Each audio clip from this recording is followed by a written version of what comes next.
Welcome to the UIAAA Connection podcast. Hometown Ticketing is proud to be the exclusive sponsor of the UIAAA Connection podcast and to provide schools nationwide with the best options for digital ticketing for their events. Visit their website at hometownticketing.com to learn how they can make digital ticketing possible and simple at your school. Thank you to Hometown Ticketing for their exclusive sponsorship of the UIAAA Connection podcast.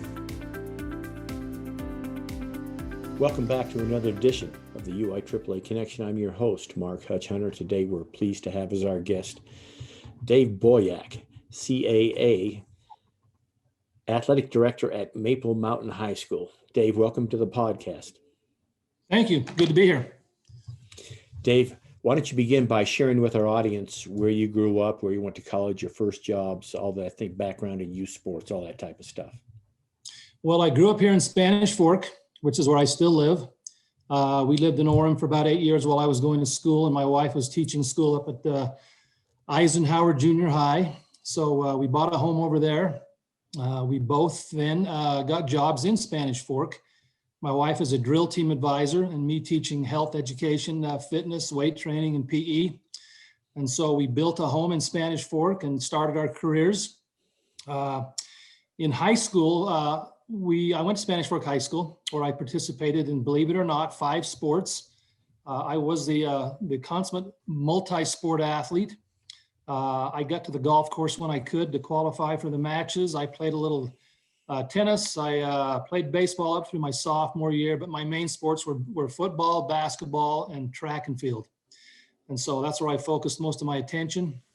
After high school, I went to Snow College, where I played football, and I also ran on the track team there, which is really rare to do 2 sports in college. After 1 year at Snow, I went on served an LDS mission back east, Washington, D.C. area. Came home, did another year at Snow, where I played football again. Didn't play a lot, got a lot of injury issues, but I ran track and had some success there. Was a conference champion in the 400 meters. Real easy race, by the way. Builds a lot of toughness. But after that, I transferred up to BYU, where I ran a little bit of track and field again. Graduated, and there's my doorbell ringing on the front door, but I won't answer it. But after 2 years at BYU, I started teaching here in Spanish Fork. My wife was also teaching, and just continued to do that. I coached track and field, basketball. I was assistant basketball coach and the head track coach at Spanish Fork High School, and I did that for about 29 years. And I went to there was an opening at Maple Mountain High School, new high school in town up on the east side, and I applied for the athletic director's position, mostly because I worked very closely with a guy named Doug Snell, who a lot of people know. Really liked what he was doing at Spanish Fork, and I thought, you know what, I'm going to give this a shot. I don't think I have much chance. But a guy named Willie Penrod, who didn't even know me, gave me an interview to open the school, and I got the job as the athletic director, and I've been there for 12 years. And still loving it, enjoying it. And that's currently what I'm doing. I don't teach anymore. I retired as a teacher 9 years ago after 32 years of experience as a teacher. And now I'm just the athletic director. So I guess that puts me at about 41 years with Nebo School District, which I know that's not a record, but if I stay any longer, it's pushing it. That's close. Now tell me, you mentioned you were on a mission to Washington, D.C. What years was that? Where did you serve? I was there from 1972 to 74. Okay, because I had a younger brother that was there, but he would have been after you. He would have been in the 77, 78 era. Good mission. Yes. Tell me this. Name some of the mentors you had, teachers, coaches, parents growing up who inspired you, helped you along your way. Coaching and AD. Well, my first real great mentor was my Little League baseball coach, a legendary guy down here in Spanish Fork by the name of Jack Swenson. Jack passed away not too long ago. He was a coach of a team called the Spanish Fork Yankees. And mostly he just kind of gathered guys in his LDS ward in his neighborhood to play, but we were really successful. My last year, I think we were 26-0. And Jack coached this Little League baseball team until a couple of years before he died. And I think he started at age 19. So he coached it for, I think, 68 years. I don't know if anybody can match that, but just a legendary guy and just a wonderful individual. He was also my LDS bishop. And so I would consider him one. He kind of got me started in sports, participating in sports. In high school, my football coach, Delroy Anderson, was a guy I looked up to, but the guy I really looked up to as an individual that a lot of people probably know throughout the state of Utah was my head basketball coach. And his name was Joel Gardner. And I'm sure a lot of you know Joel Gardner. Just looked up to that guy, and he was more than just a basketball coach to me. He was also my math teacher, and he was the kind of guy that would let us come over to his house on Sunday nights and do math tutoring. And trust me, Hutch, I needed it. I was no rocket surgeon when it came to numbers. And he would tutor the athletes and let us come to his house. And Joel was a pretty special man in my life, and he still is. I still see Coach Gardner around a little bit. As many of you know, he was an AD at Mountain View High School, and I'm not sure if he was an AD anywhere else. But I think he's in the UIAAA. Is he in the Hall of Fame? He is. I think he is. Yeah, he was a great one, and I still see him. He helps his son, Jeff Gardner, coach a little bit. He kind of helps Jeff at Sky Ridge High School, and so we run into each other now and then. And he used to come down to the conferences even after retiring a little bit. And yeah, he's the kind of guy I want to emulate. Joel is a special man. Coach Gardner. Very good. Thanks for sharing that. Let's share with our listeners for a minute now the job of athletic administrator. How has it changed from when you first got it 12 years ago to where it is today? I would say certifications for coaches. The certifications takes up so much of our time now, making sure coaches are certified and just, to keep coaches out of trouble, basically, and to make sure everybody's doing things right by the book. There are so many certifications now that coaches have to have: the fundamentals of coaching, first aid, CPR, concussion, the critical policies, all of them, the hazing, bullying, harassment, those kind of certifications. And got to do them every year almost, except for the fundamentals of coaching. That's a lifetime certification. So that takes up a lot of my time, which, I think they're very important, but it's just a lot of work. And I also think something that's kind of changed a little bit, as I've seen, is the proliferation, can I pronounce that correctly, of club sports and kids who are now trying to specialize and kind of be one sport out. And I'm just totally against that, by the way. I just really believe in multi-sport athletes. I see those Corner Canyon kids up there that play football, and they also run track, and they do a lot of things, and it's just pretty impressive. I don't know who that head coach is up there, but he must have a heck of a father-in-law. Yeah, must have a great grandson running for him, obviously. Yeah. So I really believe strongly in multi-sport athletes, and I think our school still does well with multi-sport athletes. But if you look back at my high school career, when I was doing 3, 4, 5 sports, I just went from one to the next. And in the summertime, I went and hauled hay, and then waited till the fall started up again. And so yeah, the club sports are kind of starting to get a little bit too much for me, and I think that's one of the things I'm seeing change. But overall, I still think it's all good. Kids still love to compete, and I think a lot of the kids like to compete in more than one sport. So, but that is changing a little bit. Well, tell me this: what's one thing you wish you had known when you began your career that you didn't, that you know now that you wish you'd known then? That I wasn't going to get rich, I guess. I don't know. I didn't get into this for the money. I don't know. I haven't had any real surprises, I don't think.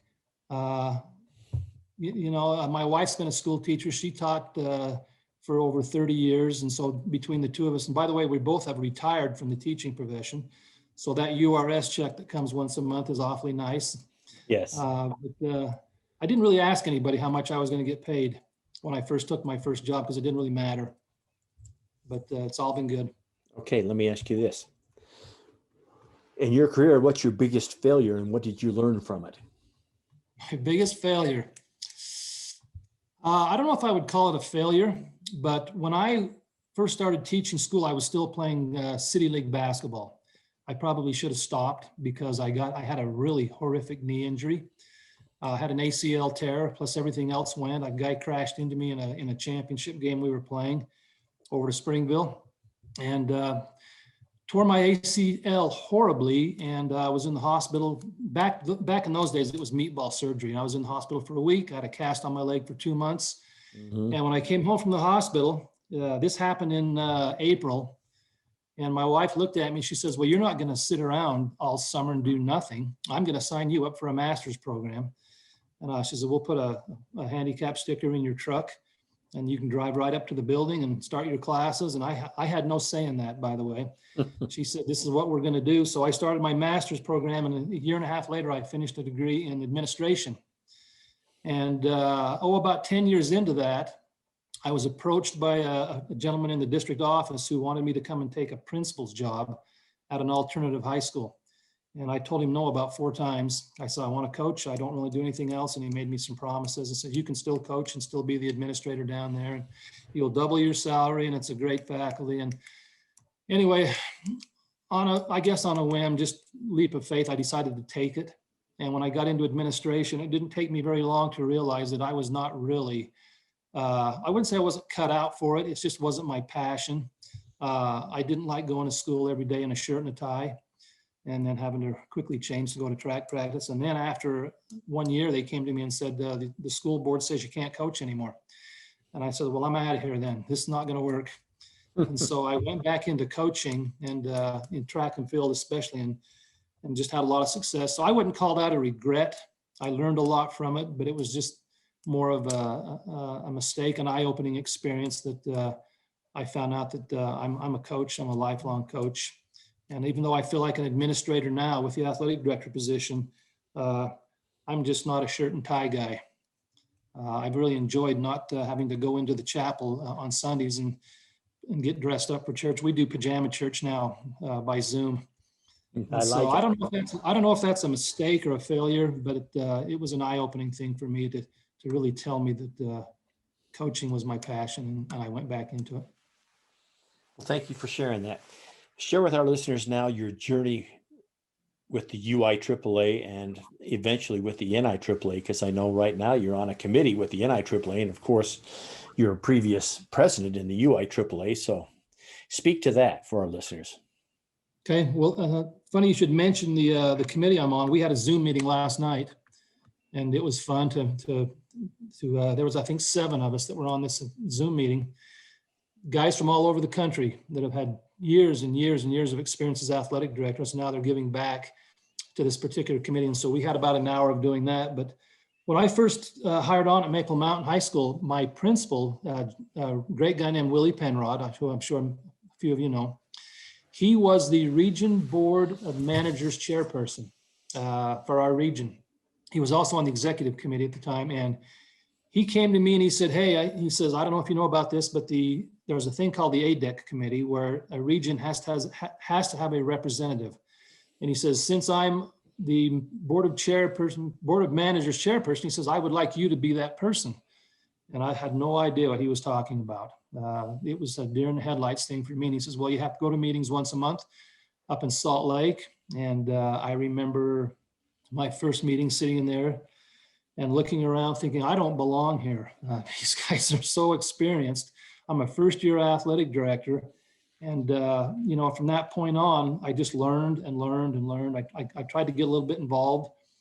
I remember after about 3 years of doing that, a guy named Ren Hoops approached me one day, and after the meeting was over, and he says, "Hey," he says, "I think you should consider running for the president of this organization." And it's like, oh, no. Once again, I'm really raw at this. I don't think I would do it. I actually turned him down and said no. And Ren was pretty persuasive. The next year, he asked me again. And at that point, I was 4 years into it. I'd watched the guys on the other side of the room, yourself and the other board members. And I just thought, okay, maybe I can give this a shot. And so I jumped in. I sat over on the other side and learned even more, got more involved. I was going to the national conferences, and enjoying those immensely. I had a couple of mentors there, Everett Kelly Polo, who has been our 5A, 6A liaison. He's also a really close friend of mine. We just kind of hung out together and did some fun things and went to all the classes and learned more and more. And, the confidence just started to come. It started to develop. And then seeing guys like you, Hutch, and Rich Barton, and your connections with the national NIAAA. I will tell you an interesting story. One night after our meetings, we were in the lobby, and it was back in DC at the National Harbor. We were down in the lobby getting ready to go do dinner up the street. And as we were sitting there, I think we were waiting for one other person. I saw a guy over standing by himself who I'd seen, and he was at all the meetings, but he didn't seem to really hang out with anybody. And so I walked over to him and I introduced myself and I said, "Hey, Everett and I are heading down to get some dinner. Would you like to join us?" And the guy says, "Sure, I would love that." So he went with us.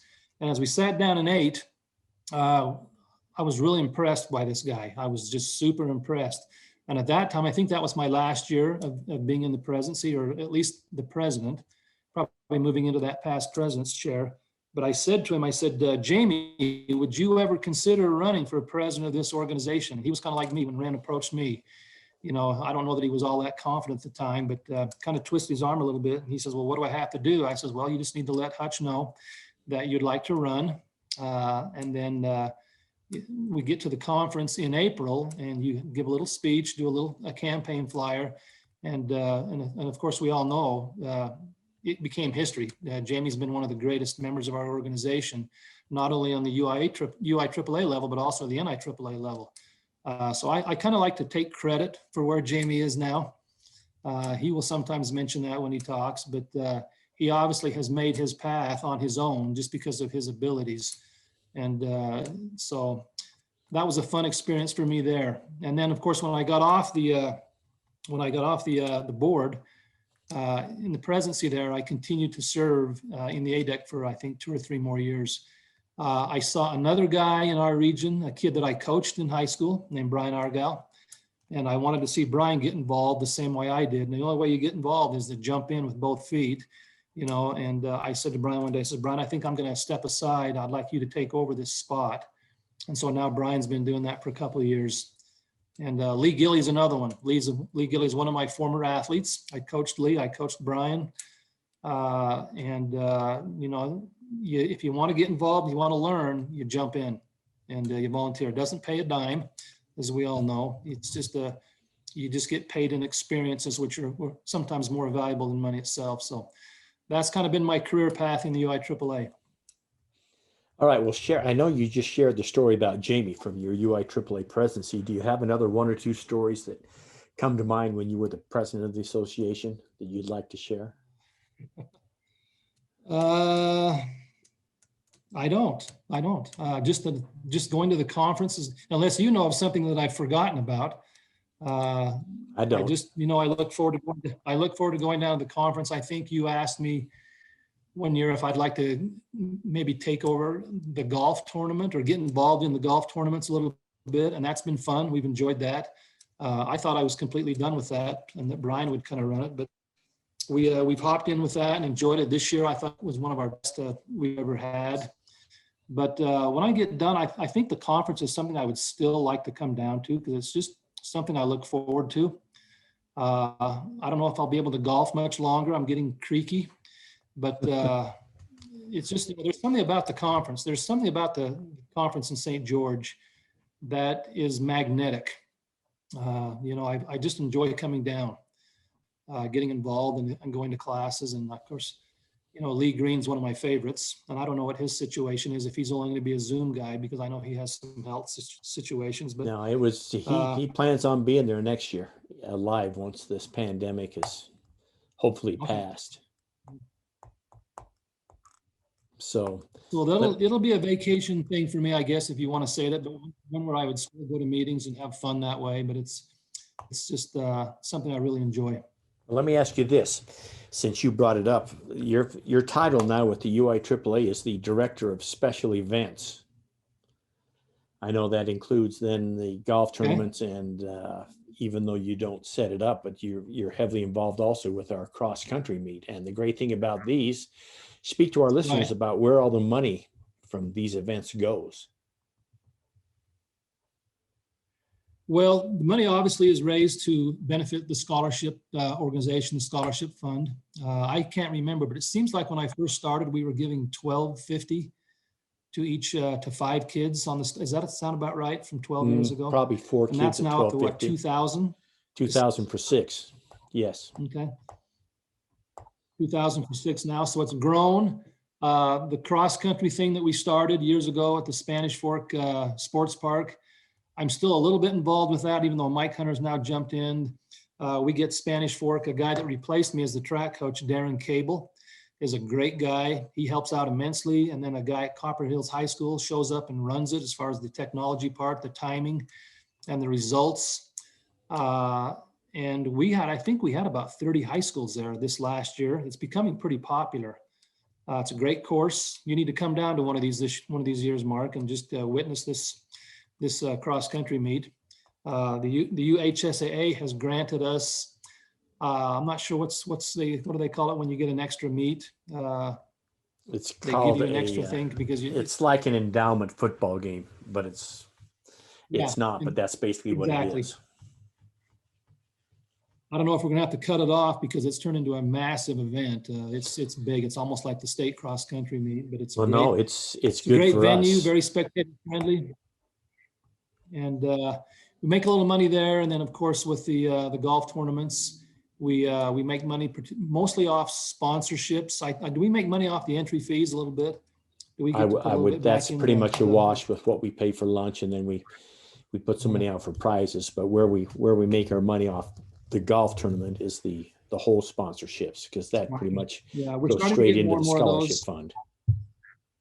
My vision with that is to have a sponsor on every hole, both tournaments. And I think we could make some pretty good money for scholarships for those kids. You know, and as we were sitting there at the banquet, and those kids were, their bios were mentioned. I think was it your grandson? Yes. No, was it? Okay, Noah, is that right? Yes. Noah Care? Okay, he got one of the scholarships. But as I was listening to the bios of these kids, what amazing kids these are. And you know dang well that they're going to use that money well.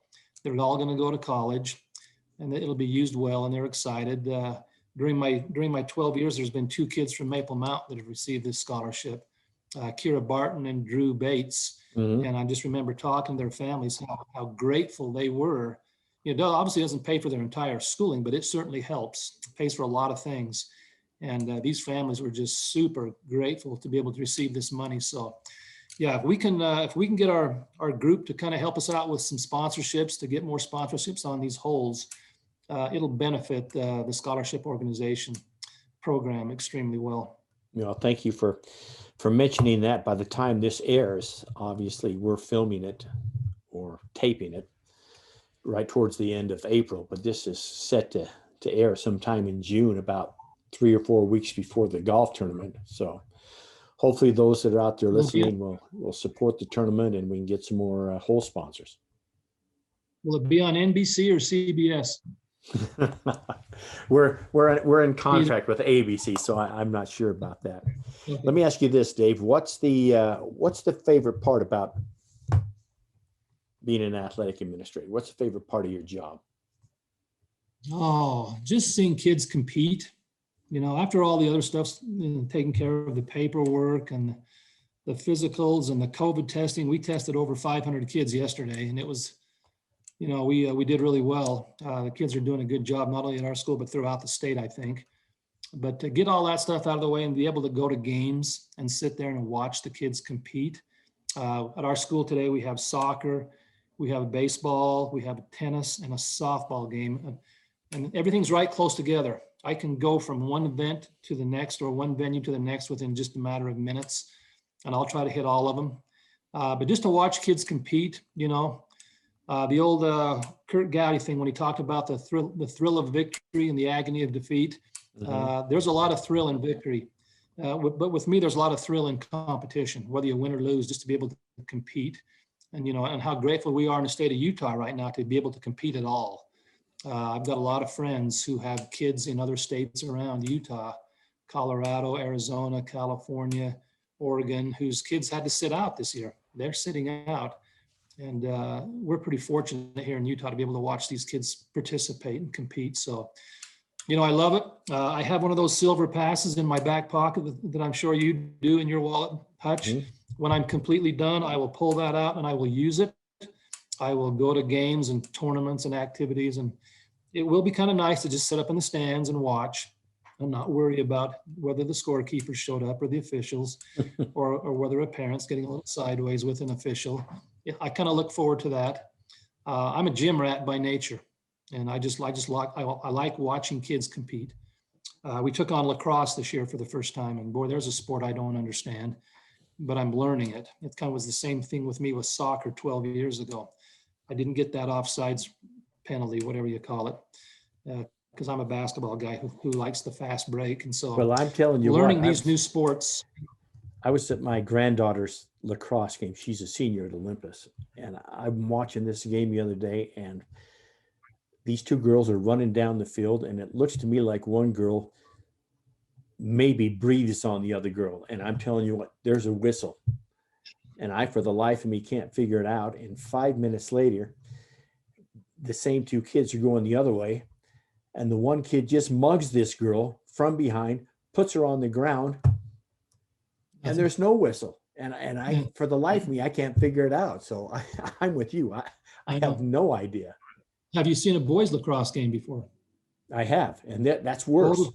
Totally different. They wear Yeah. helmets, they wear shoulder pads, they wear shin guards, they wear wrist guards, and it's not even the same game. They obviously want to get the ball in the net, but other than that, it's totally different. So it's been fun to learn.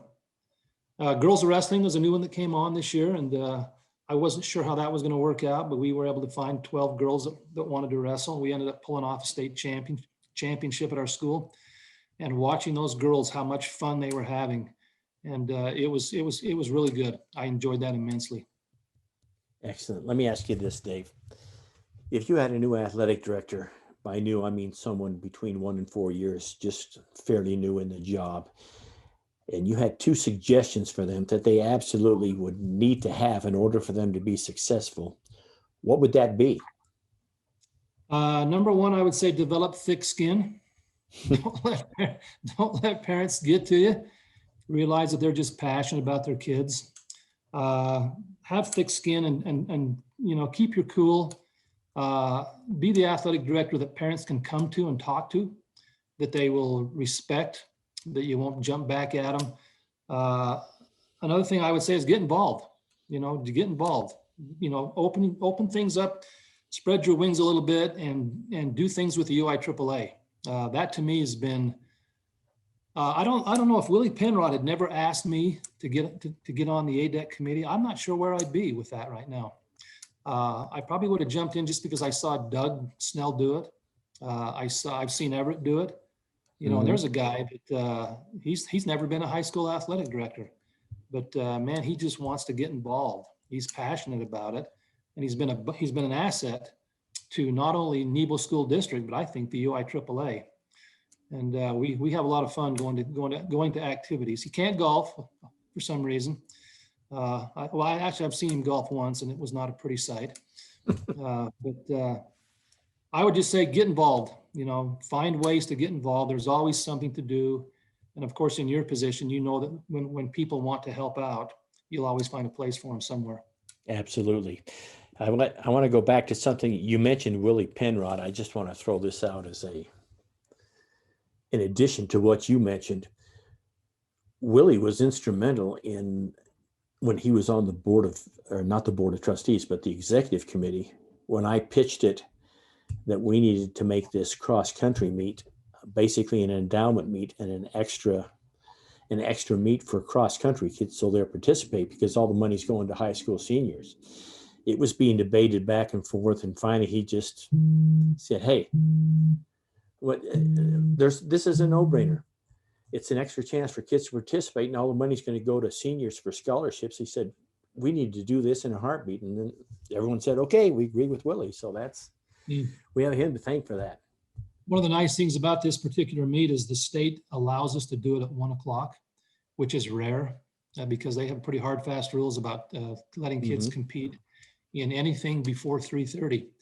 And so to get that at 1 o'clock, and it's been on a Friday, which is, I thought, how's this going to work with football games that night? And so they said, let's go at 1 o'clock, and the state approved it. These kids can run and get done and go back and get cleaned up and head to their high school football game. Not to participate, of course. You don't see too many cross-country kids playing football, but they get to participate in the stands and watch and support their high school teams. And we got Levi this year to have the meet on a Wednesday. Yeah. For the first time, because for that exact reason, because kids were missing that chance to be with their high school buddies on that Friday night experience. So that's, if they had to travel a fairly good distance, that's a great thing. Well, let's finish with this question. What question should I have asked you, Dave, that I failed to ask you? You still there? I think you froze up. Nope, I'm here.